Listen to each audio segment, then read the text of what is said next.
Hi friends, Fayhas Kitchen and Vlogs. Welcome. അപ്പോൾ ഇന്ന് നമ്മൾ ഇവിടെ പരിചയപ്പെടുന്നത് പണ്ടൊക്കെ നമ്മുടെ വീടുകളിലൊക്കെ സാധാരണയായിട്ട് കണ്ടുവന്നിരുന്ന ഒരു പഴമായ ആത്തച്ചക്കയെക്കുറിച്ചാണ്. അപ്പോൾ സീതപ്പഴത്തെക്കുറിച്ചുള്ള ഒരു വീഡിയോ നമ്മൾ ഇതിനു മുന്നേ ചെയ്തിട്ടുണ്ട്. അപ്പോൾ സീതപ്പഴവും പിന്നെ അതുപോലെ തന്നെ ആത്തച്ചക്കയും എല്ലാം ഒരേ ഫാമിലിയിൽ പെടുന്ന പഴവർഗ്ഗങ്ങളാണ്. അപ്പോൾ ഇവയെല്ലാം അനനേഷ്യ ഫാമിലിയിൽ പെടുന്ന പഴവർഗ്ഗങ്ങളാണ്. പിന്നെ അതുപോലെ തന്നെ മുള്ളാത്ത എന്ന് പറയുന്ന ഫ്രൂട്ടും ഈ ഒരു ഫാമിലിയിൽ പെടുന്ന ഫ്രൂട്ട് തന്നെയാണ്. പല നാടുകളിലും ആത്തച്ചക്ക പല പേരിലാണ് അറിയപ്പെടുന്നത്. പിന്നെ അതുപോലെ തന്നെ സീതപ്പഴത്തിനും പല പേരുണ്ട് പല നാടുകളിൽ. അപ്പോൾ നിങ്ങളുടെ നാട്ടിലൊക്കെ എന്ത് പേരിലാണ് ഈ പഴവർഗ്ഗങ്ങളെല്ലാം അറിയപ്പെടുന്നത് എന്നുള്ളതൊക്കെ കമൻറ്റ് ബോക്സിൽ കമൻ്റായിട്ട് അറിയിക്കുക. അതുപോലെ തന്നെ കസ്റ്റാർഡ് ആപ്പിൾ എന്ന പേരിലാണ് കോമൺ ആയിട്ട് ഈ ഫ്രൂട്ടുകളെല്ലാം തന്നെ അറിയപ്പെടുന്നത്. അതുപോലെ തന്നെ ഈ ഫ്രൂട്ടുകൾക്കെല്ലാം തന്നെ അതിൻ്റേതായിട്ടുള്ള സയൻറ്റിഫിക് പേരുകളുമുണ്ട്. അപ്പോൾ ആത്തച്ചക്കയുടെ സയൻറ്റിഫിക് നെയിം എന്ന് പറയുന്നത് അനോന റെറ്റിക്കുലാറ്റ എന്നാണ്. അതുപോലെ തന്നെ സീതപ്പഴത്തിൻ്റെ സയൻറ്റിഫിക് നെയിം എന്ന് പറയുന്നത് അനോന സ്കോമോസ എന്നും ആണ് അറിയപ്പെടുന്നത്. അതുപോലെ തന്നെ ട്രോപ്പിക്കൽ കാലാവസ്ഥയിലും സബ് ട്രോപ്പിക്കൽ കാലാവസ്ഥയിലും നല്ലതുപോലെ വളരുന്ന ഒരു ഫലവൃക്ഷമാണ് ആത്തച്ചക്ക.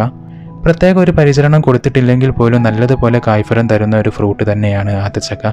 എന്നാൽ പോലും ചില ആളുകളൊക്കെ പറഞ്ഞു കേട്ടിട്ടുണ്ട് നല്ലതുപോലെ കായ്ക്കുന്നില്ല, കായ്കളൊക്കെ കേടുവന്നു പോവുകയാണ് എന്നുള്ള. പിന്നെ അതുപോലെ തന്നെ മരത്തിന് പൂപ്പൽ ബാധ സംഭവിച്ചിട്ട് മരം നശിച്ചു പോകുന്നു എന്നുള്ളതൊക്കെ പറഞ്ഞു കേട്ടിട്ടുണ്ട്. അപ്പോൾ നല്ലതുപോലെ കായ്കൾ ഉണ്ടാവാൻ നമുക്ക് എന്തെല്ലാം ചെയ്തു കൊടുക്കാമെന്നുള്ളതിനെക്കുറിച്ച് ഈ വീഡിയോയിൽ പറയുന്നുണ്ട്. അപ്പോൾ നിങ്ങൾ വീഡിയോ മുഴുവനായിട്ട് കാണാൻ ശ്രമിക്കുക.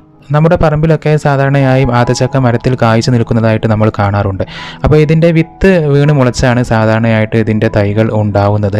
വിത്ത് പാകി മുളപ്പിച്ച് നമുക്ക് ഇതിൻ്റെ തൈകൾ ഉണ്ടാക്കിയെടുക്കാവുന്നതാണ്. അല്ലെങ്കിൽ ഇപ്പോൾ ഇതിൻ്റെ ഒട്ട് തൈകൾ നഴ്സറികളിൽ ലഭ്യമാണ്. ഇത് വാങ്ങിയും നമുക്ക് ഇതിൻ്റെ തൈകൾ വെച്ച് പിടിപ്പിക്കാവുന്നതാണ്. വിത്ത് മുളപ്പിച്ചാണ് തൈകൾ ഉണ്ടാക്കുന്നത് എന്നുണ്ടെങ്കിൽ മഴക്കാലത്താണ് ഇത് പറിച്ച് നടാൻ അനുയോജ്യമായ സമയം. അല്ലാത്ത സമയം നമുക്കിതിൻ്റെ തൈകൾ പറിച്ച് നടാവുന്നതാണ്. കുറച്ചധികം കെയർ നൽകണം എന്ന് മാത്രം. അപ്പോൾ ഇതിൻ്റെ തൈകൾ നടുമ്പോൾ ആവശ്യത്തിന് സൂര്യപ്രകാശം കിട്ടുന്ന സ്ഥലം നോക്കി തിരഞ്ഞെടുക്കണം. നല്ല നീർവാർച്ചയുള്ള മണ്ണുമായിരിക്കണം. അപ്പോൾ വെള്ളം ഒരിക്കലും കെട്ടി നിൽക്കുന്ന സ്ഥലത്ത് ഇതിൻ്റെ തൈകൾ വെച്ച് പിടിപ്പിക്കരുത്. ഇങ്ങനെയാകുമ്പോൾ ഇതിൽ ഫംഗൽ ഇൻഫെക്ഷൻ വന്ന് ചെടികൾ നശിച്ചു പോകാൻ ചാൻസ് കൂടുതലാണ്. അപ്പോൾ എപ്പോഴും നല്ല നീർവാർച്ചയുള്ള മണ്ണുള്ള സ്ഥലം നോക്കി തിരഞ്ഞെടുക്കുക. അതുപോലെ തന്നെ ആത്തച്ചക്കയുടെ മരം പെട്ടെന്ന് വളരുന്ന ഒരു മരമാണ്. അതുപോലെ തന്നെ നല്ല സ്പ്രെഡായിട്ട് വളരുന്ന ഒരു മരവും കൂടിയാണ്. ഏകദേശം 15 മുതൽ 35 വരെ ഹൈറ്റും ഇതിന് കാണാറുണ്ട്. സ്പ്രെഡായി വളരുന്നത് കൊണ്ട് തന്നെ ഇടയ്ക്ക് നമുക്ക് പ്രൂൺ ചെയ്ത് കൊടുത്ത് ഇത് ഷേപ്പാക്കി നിർത്താവുന്നതാണ്.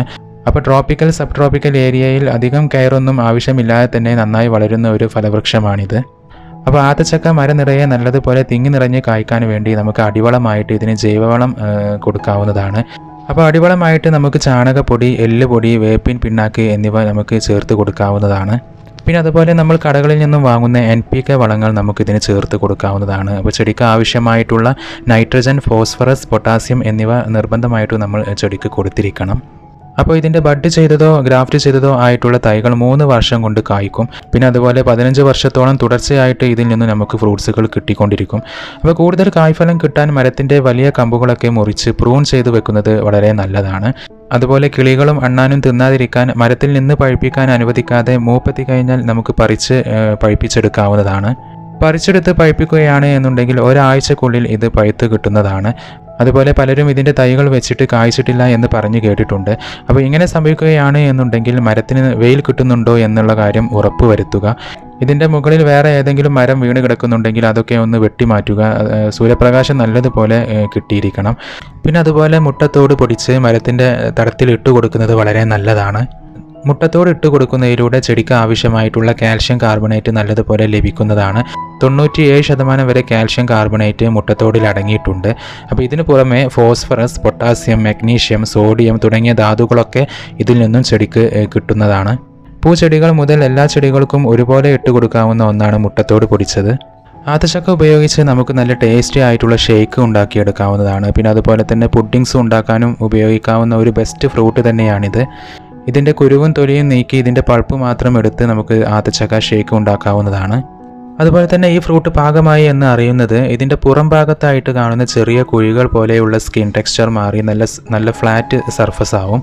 അതുപോലെ തന്നെ ഇളം റെഡ് കലർന്ന ഒരു പിങ്ക് കളറാവുമ്പോൾ നമുക്കിത് പറിച്ചെടുക്കാവുന്നതാണ്.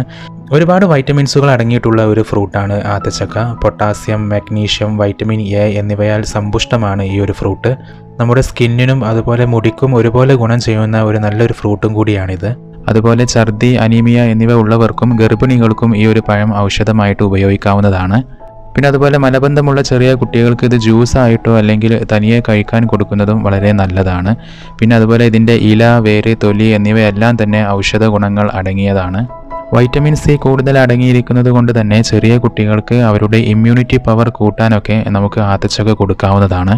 ഇത്തരത്തിൽ ഒരുപാട് ഗുണങ്ങൾ അടങ്ങിയിട്ടുള്ള ഈ ആത്തച്ചക്കയുടെ ഒരു തൈയെങ്കിലും നമ്മുടെ വീട്ടുപരിസരത്തൊക്കെ നമ്മൾ വെച്ച് പിടിപ്പിക്കുവാൻ വേണ്ടി ശ്രമിക്കുക. അപ്പോൾ നിർബന്ധമായിട്ട് നമ്മുടെ വീട്ടിലൊക്കെ വെച്ച് പിടിപ്പിച്ചിരിക്കേണ്ട ഒരു ഫ്രൂട്ട് തന്നെയാണ് ആത്തച്ചക്ക. അപ്പോൾ ഈ വീഡിയോ നിങ്ങൾക്ക് ഇഷ്ടമായെന്ന് വിശ്വസിക്കുന്നു. അപ്പോൾ നിങ്ങൾക്ക് ഈ വീഡിയോ ഇഷ്ടമായെങ്കിൽ വീഡിയോ ഒന്ന് ലൈക്ക് ചെയ്യുക. പിന്നെ അതുപോലെ തന്നെ നിങ്ങളുടെ ഫ്രണ്ട്സുകളുമായിട്ട് വീഡിയോ ഷെയർ ചെയ്യുക. പിന്നെ അതുപോലെ നമ്മുടെ ഈ ചാനൽ ഇതുവരെ സബ്സ്ക്രൈബ് ചെയ്തിട്ടില്ല എങ്കിൽ ചാനൽ ഒന്ന് സബ്സ്ക്രൈബ് ചെയ്യുക, സപ്പോർട്ട് ചെയ്യുക. അപ്പോൾ പുതിയ കൃഷി അറിവുകളും ടിപ്സുകളുമായിട്ടുള്ള വീഡിയോയുമായി നമുക്ക് വീണ്ടും കാണാം. Thanks for watching.